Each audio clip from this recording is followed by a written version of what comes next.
আর বিয়ের 2 বছর পরে আমার হাজবেন্ডের কিডনির প্রবলেম ধরা পড়ে, ক্রনিক কিডনি ডিজিজ যেটা, হ্যাঁ, তার দুটো কিডনি একেবারে ড্যামেজ হয়ে যায়। মাত্র 20%, দুটো মিলিয়ে 20% কাজ করছিল ওই সময় যখন ধরা পড়ে তখনই। তো তখন আমরা খুব হতাশ হয়ে যাই যে কি করি। ডাক্তার একেবারে টাইমও দিয়ে দিয়েছে যে সে 6 মাস বাঁচবে যদি ট্রান্সপ্লান্ট আর অথবা ডায়ালাসিস না করা হয়। তো ডায়ালাসিসে তো আমি যাবোই না, এত কষ্টের একটা ট্রিটমেন্ট। তো ওই জন্য আমার যুদ্ধটা শুরু হয়। আমি খুব ইমার্জেন্সিতে পাসপোর্ট করে ইন্ডিয়ায় নিয়ে চলে যাই আমার ফ্যামিলির সবার সহযোগিতা নিয়ে, আমার মা বোন আমার আত্মীয় স্বজন, ওর ফ্যামিলির লোকজনের কাছে আমি অনেক হেল্প চেয়েছিলাম ওই মুহূর্তে। তখন আমি কোনো হেল্প পাইনি, তারা ডাইরেক্ট বলে দিয়েছিল আমরা শুধু শুনতে পারবো, আমরা কোনো রকম হেল্প করতে পারবো না। তো পরবর্তীতে তাদের সাথে আমি আর সেরকম যোগাযোগ করিনি, যেহেতু কোনো হেল্প করতে পারবে না, জাস্ট শুনতে পারবে। তো আমার হাতেও তো সময় নেই, আমি খুব দ্রুত পাসপোর্ট করে আমার আত্মীয় স্বজনের হেল্প নিয়ে, তাদের সহযোগিতা নিয়ে আমি ইন্ডিয়া নিয়ে চলে যাই, একদম ইন্ডিয়ান মাদ্রাজ যেটা সিএমসি হসপিটাল ভেলোরে। ওখানে নিয়ে যাওয়ার পর ডাক্তার বললো মেডিসিনের উপরে আর হচ্ছে অনেক নিয়ম মেনে চললে ও 10 বছর মেডিসিনের উপরে চলতে পারবে।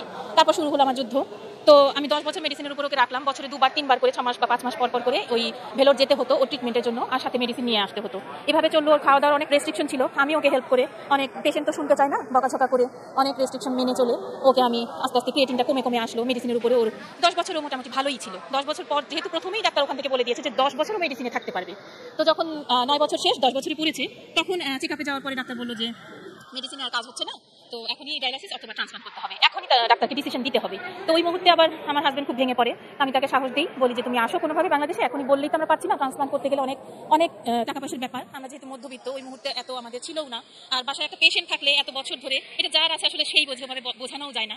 তো তারপরে আসার পরে 3 মাস পর আমি 3 মাসের ভিতরে অনেক যুদ্ধ করলাম, অনেক ডাক্তারের সাথে কথাবার্তা বলা, অনেক টেস্ট পরীক্ষা নিরীক্ষা।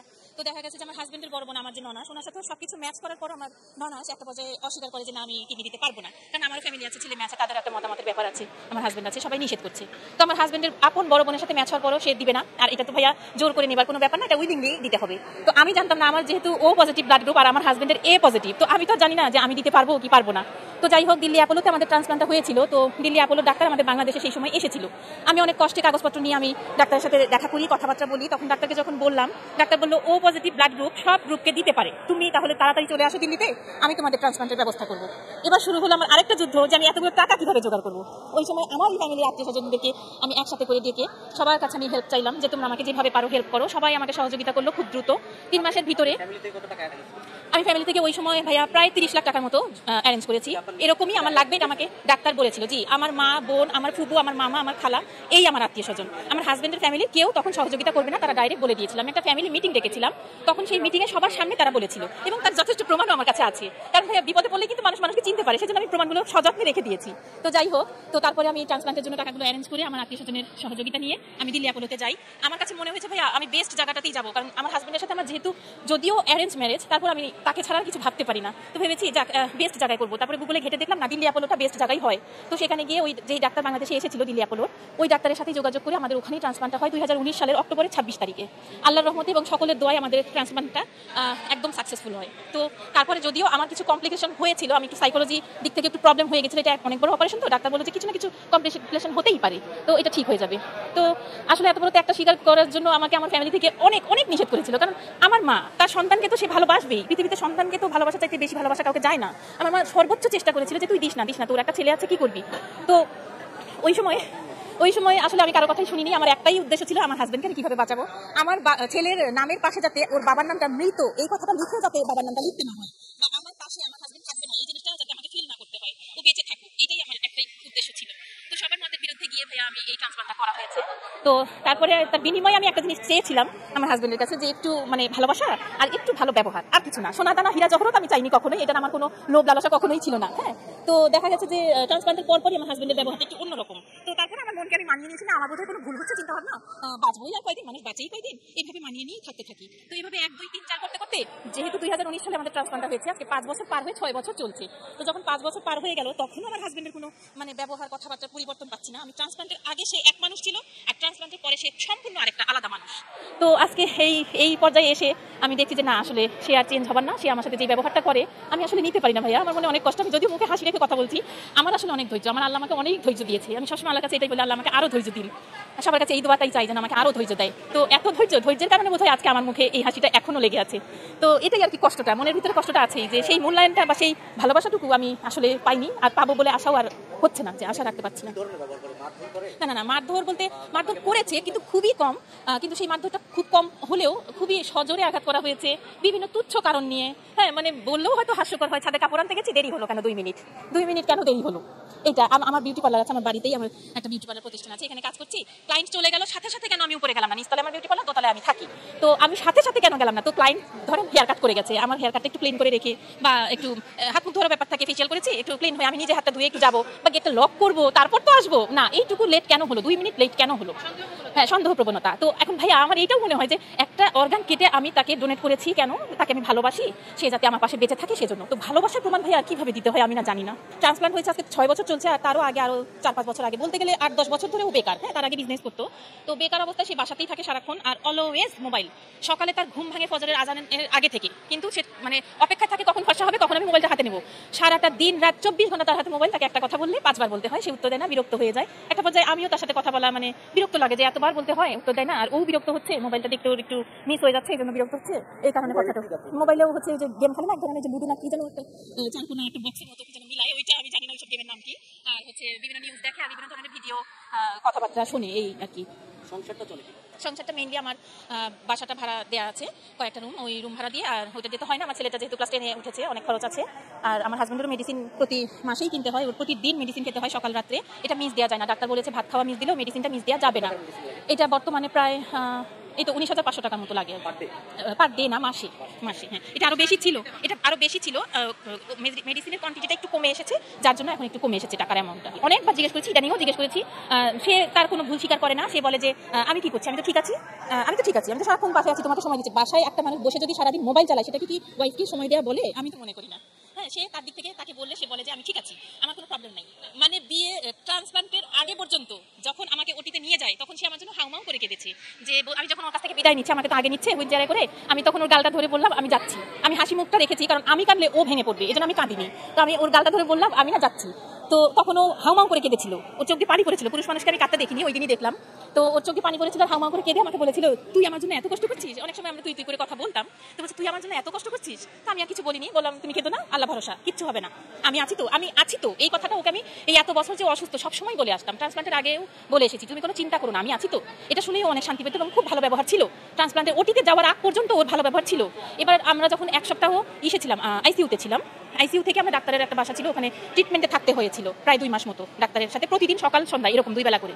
তো তখন যখন 7 দিন পর আইসিইউ থেকে ডাক্তারের ওখানে যাই, তখন ওর আমি একটা চেহারা দেখেছি, সেই চেহারাটা খুব ভয়ঙ্কর ছিল। যে কোনো একটা কথা নিয়ে ও আমাকে বলেছিল অমুক মানুষটা অমুক দিন এই কথাটা বলেছিল, আমি আজকে তাকে এই কথাটা জিজ্ঞেস করবো। তো এমন একটা ভয়ঙ্কর ভূতের মতো চেহারা করে সে আমাকে বলেছিল। তখন তো সেও পেশেন্ট, আমিও পেশেন্ট, একই দিনের পেশেন্ট, কিন্তু আমি খুব ভয় পেয়েছিলাম। আমার আত্মীয় স্বজনই তো টাকা পয়সা দিয়ে হেল্প করেছিল, তো একজন আত্মীয় আমার একটু লেট করছিল টাকাটা দিতে। তো তখন ও বললো যে এরকম লেট করছে, আমরা তো টাকাগুলো ডলার করতে হবে, অনেক গুছিয়ে নিতে হবে, গুছিয়ে ব্যাপার থেকে টাকা দিতে হচ্ছে। যাই হোক, টাকাটা হাতে পেয়েছিলাম। তখন ওই মুহূর্তে ও অপারেশনের 7 দিন পরে ও তাকে জিজ্ঞেস করতে চাচ্ছে যে আমি এখন তাকে জিজ্ঞেস করবো সে কেন ওই সময় এই ব্যবহারটা করেছিল। আচ্ছা ভাই বলেন, ওই 7 দিন পরে কি এই কথাটা জিজ্ঞেস করার কোনো যুক্তি আছে? ও তো একটা পেশেন্ট। কিন্তু ওর ব্যবহারটাই মনে হলো কি ও অমর হয়ে গেছে, ওর জীবনে আর কোনোদিন কোনো বিপদ আসবে না, ও একদম মুক্ত, মানে একদম সুস্থ হয়ে গেছে। ও এরকম একটা বিহেভ করলো। ওর আমার খুব খারাপ লাগলো, আমাকে নিষেধ করলো এটা করো না, করেওনি। কিন্তু যখন সন্ধ্যার সময় আমি ডাক্তারের চেম্বারে গেলাম, ডাক্তারকে আমি বলে দিয়েছি যে স্যার ও আমার সাথে অনেক একটু খারাপ ব্যবহার করেছে, আমার না খুব ভয় লেগেছে। তো আমাকে জিজ্ঞেস করলো যে কিরকম ব্যবহার করেছিল। তো আমি বললাম স্যার ভূতের মতো ব্যবহার করেছিল। তো স্যার জানি না কতটুকু কি বুঝেছিল। বোঝার পরে আমার হাজবেন্ডকে, আমার মাও ছিল তখন আমার পাশে, তো তখন আমার হাজবেন্ডকে ডাক্তার বললো যে দেখো তারেক, তোমাকে যদি প্রথম জন্ম তোমার মা দিয়ে থাকে, তাহলে দ্বিতীয় জন্ম এই টুনি দিয়েছে, তোমার বউ দিয়েছে, তুমি টুনির সাথে কখনো উঁচু গলায় কথা বলবা না। কিন্তু আমার হাজবেন্ড মনে হয় এই কান দিয়ে শুনে কথাটা এই কান দিয়ে বের করেছে, সে তার মতোই চলে।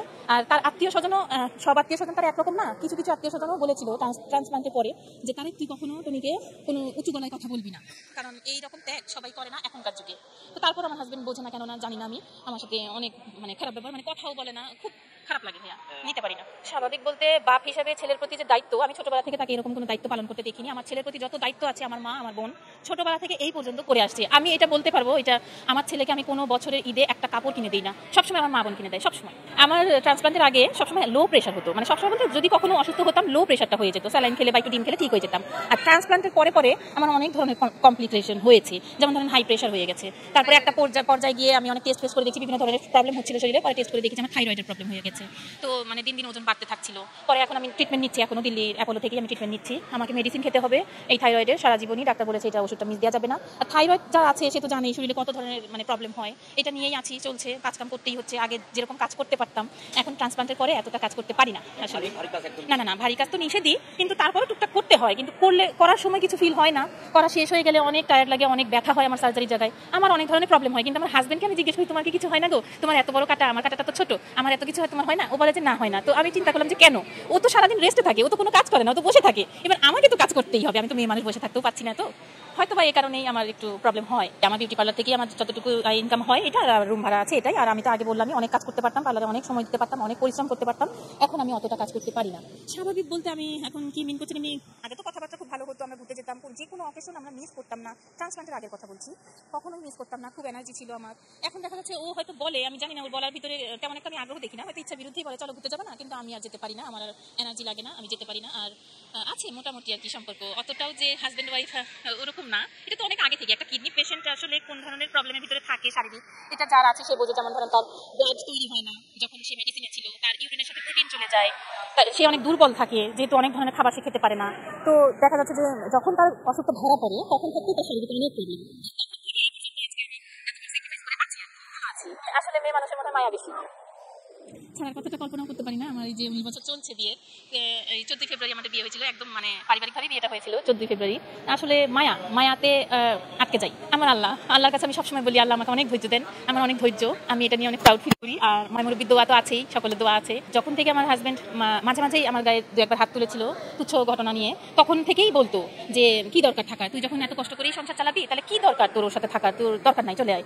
আমি ওদের কথা না শুনতামই না, আমি শুনতেই পারতাম না, কথাটাকে আমি কখনো চিন্তাও করিনি। তো আজকে এই পর্যায়ে এসে প্রত্যেকটা মানুষেরই আসলে ধৈর্য যতই থাকুক একটা ধৈর্যের সীমা কিন্তু থাকে।